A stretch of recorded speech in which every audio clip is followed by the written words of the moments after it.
chance Kesselring could play tomorrow? Yeah, there is. Based on today, things look good tomorrow morning. I would anticipate him playing.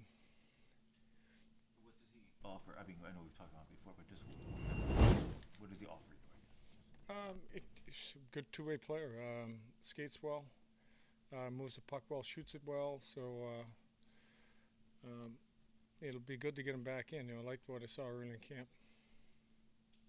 Big smile on his face throughout practice. Does he just have that infectious energy on the ice with the guys? Yeah, I think he was so disappointed. He told me it's the first time he's really been hurt. Never been hurt before. So, I think he's just glad to get back in the mix and get back out there. What does it mean over the stretch of hockey you guys have been playing that it's a welcome addition, not somebody that you necessarily need back or need to plug a hole? I just look at it. It's always good to get bodies back. We've had a lot of bodies going out. To get bodies back is a positive for us. We think he can be a big part of our defense. I think you look at that defense with him going in, another big guy who can skate and move. I think you've seen this through these segment of games how valuable it's been with our D getting involved and getting up ice.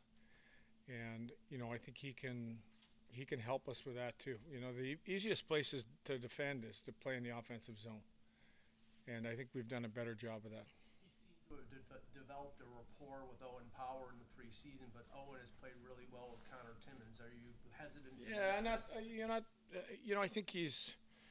I had a conversation with him yesterday about where we'll start him off, getting him back in. And I think I mentioned to you guys, didn't really have anything etched in stone when we were going through camp. I said, well, we really felt we had some guys that had a connection, but I think right now we've, like you mentioned, Timmins and Power have played well together. They've played against top lines. I look at it, we got a group of six that, really can play against anybody. Go ahead, Paul. With Samuelson and Darlene now, that maybe Darlene and Byron weren't playing as well together as they have in the past, and Samuelson playing real well, so maybe switch it up a little bit? Yeah, I think if you go back to last year, that pair played, Darlene and Samuelson really played well. I think they, a little bit of complement each other where, although Sammy's turning into an offensive guy now, maybe Dolls can do the defending and Sammy gets up. I mean, if you look at the start of the game, the play Samuelson jumped right in the hole.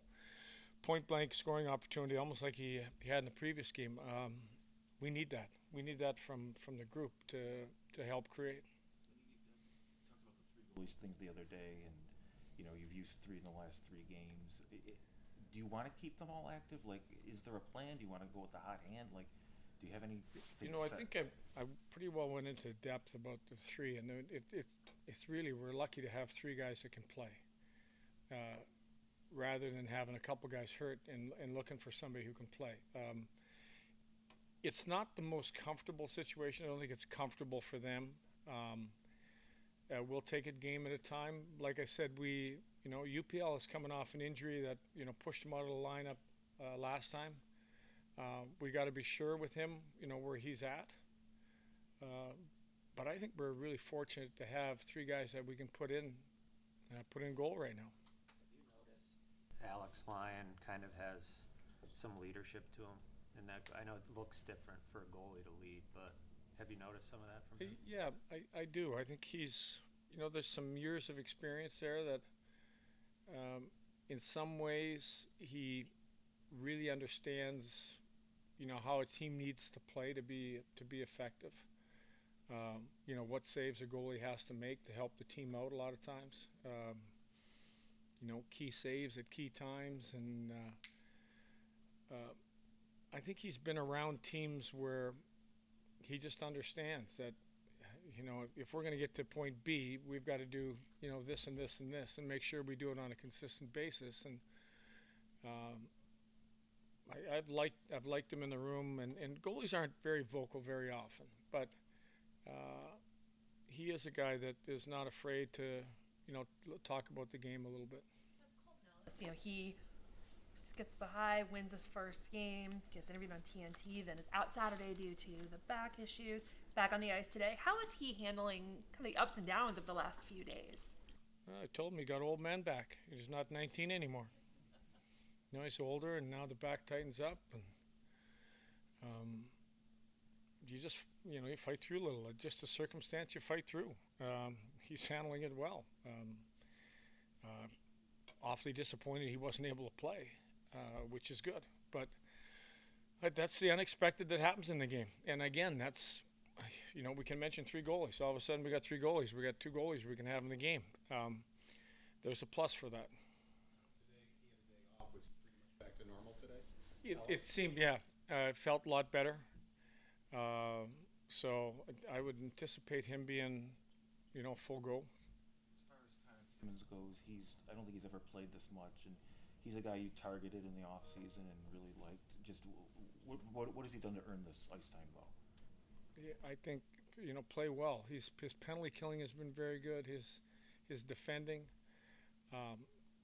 He has made a big difference when it comes to killing penalties. He's become our number 1 right-handed. And I think that right-handed shot is important for getting pucks out of the zone when you're going back for pucks on, at least in his side of the net. You're not going back in your backhand.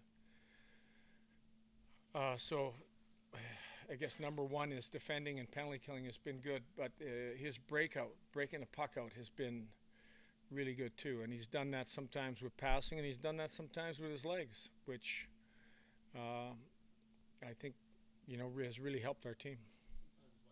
Doing a 5-on-3, it's for the power play. But today, I know you spent some time with the Killers. Was it just as much for the power play 5-on-3 as it was for the penalty killers 5-on-3? Today really was for the for the forwards.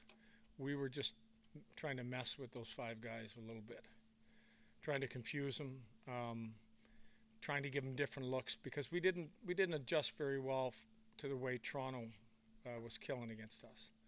That was, the area we wanted to improve. So we were just trying to throw some stuff at those 5-on-3 power play guys that they wouldn't expect, and wanted to see them react to it. Like if they're going to come out and take the flanks away, what are you going to do? If we're going to sit back, what are you going to do? I think you saw initially, great read by Dolls right away. He shot one. If you're going to give me that shot, I'm taking it. The other night they sat on both flanks, and we had 3-on-1 down low, 3-on-1 down low, and we didn't use it at all. And that read was a read we needed. As they came out to get Thompson and Darlene, we needed to play to go low. So we're just practicing, just trying to get better. In terms of the schedule, kind of clearing out a little bit. Obviously, you play the 5 over 8 games, but now you have a couple of days to practice to kind of get some more time, some more rest for some of these guys. Is that something that you look forward to during these parts of the season where it opens up a little bit? There's 2 things actually can happen. When you're playing and you're going pretty well, you like to be playing. If you're not going well, that break gives you a little bit of time to work on things that you feel the team needs. And you're always working on something. We're trying to put more focus on face-offs. Our face-off percentage still isn't near where we need to get it to. Some of the 5-on-3 power play. So there's definitely things that we kind of recapped and thought, we're at this point, what do we need to get better? A little bit of forecheck being better, create more pressure. Could Jordan and Jacob be available tomorrow or later this week? I don't think Jordan will be, but I would anticipate him being a good possibility for Boston. Yeah, he should be cleared to play too, would be available. So all kind of healthy news. Thank you.